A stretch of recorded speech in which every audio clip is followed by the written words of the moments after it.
বন্ধুরা, অনেক দিন পর আজকে একটু কেক বানাতে মন চাইলো, তাই তোমাদের সাথে একটু শেয়ার করতে চলে এলাম। বাড়িতে যা আছে সামান্য উপকরণ দিয়ে আজকে আমি তোমাদের সাথে একটা কেক শেয়ার করে দেখাচ্ছি। প্রথমেই ভেঙে নিচ্ছি দুটো ডিম। দেখো তোমরাও কি এইভাবেই বানাও কেক? দেখো আমার সাথে মিল খুঁজে পাচ্ছ কি না, না হলে আমারটা দেখো কেমন লাগলো সেটাও তোমরা বলবে কমেন্টে। প্রথমে দুটো ডিমের সাথে আমি এরকম কাপের 1 কাপ চিনি আমি গুঁড়ো করে নিয়েছি মিক্সিং জারে। এবার এটাকে ভালো করে আমি মিশিয়ে নেব। আমি হ্যান্ড হুইস্ক দিয়েও করা যায়, বা আমার কাছে মেশিনও আছে, তবু আমি চামচেই ডিম আর চিনি ভালো করে মিশিয়ে নিয়ে আমি এর মধ্যে দিয়ে দেবো 1 পিঞ্চ নুন। নুনটা দিলে আমার কাছে মনে হয় স্বাদের ব্যালেন্সটা খুব ভালো হয়। যদি এটা ভালো না লাগে তোমরা স্কিপ করতেও পারো, না দিলেও চলে। আর এখানে আমি 2 কাপ পরিমাণ ময়দা, যে কাপে চিনি মেপে দিয়েছি সেই কাপেরই 2 কাপ পরিমাণ ময়দা আমি নিয়ে নিয়েছি। এবার এর সাথে দিয়ে দেবো 1 চামচ ভ্যানিলা এসেন্স, এটাকেও আমি গুলিয়ে নেব। আর নিয়েছি এরকম ছোটো কাপের 1 কাপ তেল। এগুলো সুন্দর করে দেখাতে গেলে বন্ধুরা অনেকটা সময়ের দরকার, আমি কেটে কেটে তোমাদের দেখাচ্ছি যেটুকুন দরকার।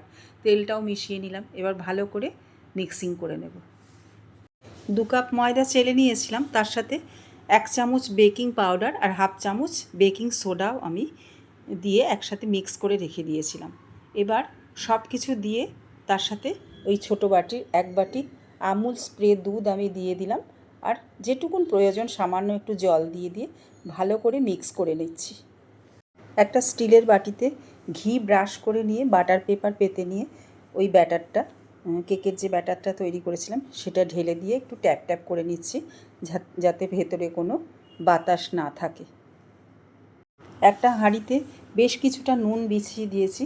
এরপর যে কেকের ব্যাটারটা বাটিতে রেখেছি সেই বাটিটা সমেত ওই নুনের মধ্যে বসিয়ে একটা ভালো করে এয়ারটাইট ঢাকনা চাপা দিয়ে দেবো, এই হাঁড়িরই ঢাকনা।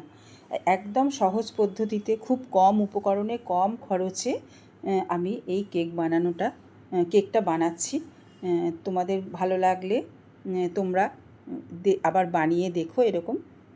প্রায় 50 মিনিট পর দেখে নেব এই ছুরির সাহায্যে যে কেকের ভেতরটা কোনো কাঁচা আছে কি না। দেখো একদম পরিষ্কার ছুরিটা, তার মানে কেকটা হয়ে গেছে। এবার ঠান্ডা করতে দিয়ে পরে কেটে নেব। 3 ঘন্টা পর ঠান্ডা হয়ে গেলে কেকটাকে একটা থালায় আমি নিয়ে এসেছি। এবার একটা ছুরির সাহায্যে কেটে নিচ্ছি। দেখো কতটা স্পঞ্জি হয়েছে কেকটা, তোমাদের দেখাবো। আমি এতে গার্নিশিংয়ের জন্য তোমরা ড্রাই ফ্রুটও দিতে পারো, কিন্তু আমার বাড়িতে কেউ এগুলো পছন্দ করে না বলে আমি প্লেন কেকই বানিয়েছি।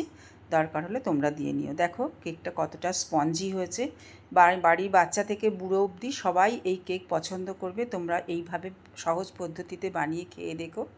আর এই আমার কেক রেসিপিটা তোমাদের কেমন লাগলো একটা ছোট্ট কমেন্ট করে একটু জানিও। আর তোমরা সবাই ভালো থেকো, সুস্থ থেকো। আবার আগামী ভিডিওতে তোমাদের সঙ্গে দেখা হবে। আর যারা এখনও ফলো করোনি আমার প্রোফাইলটা, একটু ফলো করে পাশে থেকো। ধন্যবাদ।